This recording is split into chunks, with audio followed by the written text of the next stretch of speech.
It says, read whatever you can, whenever you can, wherever you can. www. When you get into the habit of reading, you will automatically improve in something as simple as the speed at which you read. So as a junior, if you are getting 20 mails a day, by the time you're a project leader and you get 30, 50, 100 mails a day, you're able to dispose of those mails much faster. You are actually grooming yourself for the next position. By the time you're a country head or a head of a vertical, you will be getting 300 to 400 emails a day. You cannot afford to keep them pending. First lesson, read all your emails, respond. Say, I have received this email. If you can take action immediately, dispose it off. Otherwise, you say, I have got this email. This will be the action. I will get back to you in a few days. Avoid keeping a long list of mails in your inbox. As far as language is concerned, exactly like I said in the telephone things, be courteous, be correct. Address people formally, especially clients, especially superior officers, especially anyone outside your own immediate official circle. Be friendly only with people within your group. Slang, jargon, abbreviation, only to people where it is appropriate. Use the right language, because when you use the right language in the right context, you impress your boss, you impress your client, you impress the right people. But if you don't, you will create the wrong impression. Remember, the secret about communication is that you must use communication to express an emotion or to convey some information, not necessarily to impress. But if you express yourself well, you will impress other people. So ensure that both your vocabulary, your formatting, the words that you use, all of these are according to the email that you have. Mr. Vijay Balaji was talking about etiquette. Etiquette on the net is also called netiquette. I'm sure many of you would have come across this word, netiquette, which covers the details of how you correspond on the net. Avoid using all caps. Avoid flaming or abusing other people. Within any organization, please remember there are very stringent privacy and copyright laws. Don't send confidential information outside of your organization. Don't discuss stuff within your organization with unauthorized people. If an email has gone somewhere by mistake, there is a company disclaimer, but it is your responsibility to ensure that emails are sent to the right person. Ensure also that your emails are a model for other people. Learn to use the right words in the right context, and ensure that whenever you get an email, you understand what that email is about. Today you're writing good emails, tomorrow you will be asked to write reports. Tomorrow you will be asked to analyze and collate data that will be useful for your company in so many different ways. Learn to read, learn to write. They sound so basic.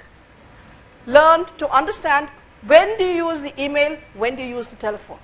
If you have a particular issue, talk to that person, get things underlined, get the issues clarified on the phone. Don't just send emails back and forth. If you remember some of the movies, the boss is sitting there, the secretary is in the next cubicle, and they're sending emails to each other. That is exactly the situation that we have now. Remember, the better you know your colleagues, the better you can talk to them over the phone. Learn to use both the telephone and email as a way of improving your relationships. When writing to clients, understand what does the client want, what can you give, what can you promise, what can you not. It is only within the organizational authority that you have that you can send a particular email. Ensure that it is formatted in a way that is easy for the reader to see.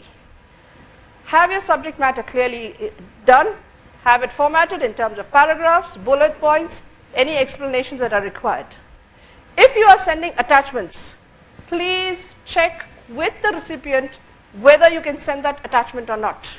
There are two issues for this. Is that attachment that you are sending compatible with the system that is going to receive it? Secondly, does his or her email box have enough capacity to receive the kind of attachments that you are sending?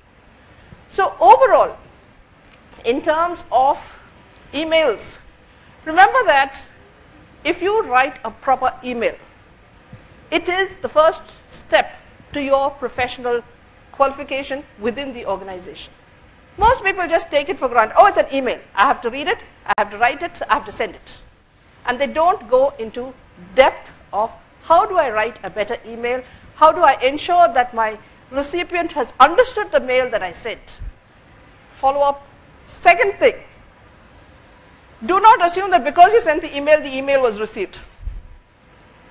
If the email has been received, do not assume that it has been sent and it has been read. And if it has been read, do not assume that the person is actually going to take action on it. So first of all, ensure that if the issue is really important enough, check whether the email has reached. Sometimes it goes into the spam folder. Secondly, has it been read by the other person? Thirdly, is that person going to take action or not? So any email that you have, the degree of importance and the degree of action that you want from the other person will depend entirely on the issue. As far as any communication within the organization is concerned, you can be as casual as you want, but remember again, it may sound cute, it may sound very nice, but do not use smileys, emoticons, and I had a training session in one of the BPOs where this particular person would sign in terms of a cheetah running across the bottom of the page. Now those are the kind of unprofessional things that you have which you should avoid. And most importantly, whatever your email ID, please keep it professional. Just as your telephone tone should be formal, courteous, and friendly, your email ID should also be the same. Don't have emails that say Susie Kitty or Cuddly Kitten or Sexy Tom or Vishwanath or whatever it is. It gives a very, very bad impression for the other person. They're most unlikely to send interview call to somebody that has an email like that. I'm saying that because I've seen these kind of mail IDs and therefore I know. So overall, the rules for telephone and email etiquette remain the same. Be clear, be concise, be correct, and be courteous. Use the telephone and the email as a tool of communication that will help you improve and that will help you seize the day as a professional in any industry that you have. Thank you.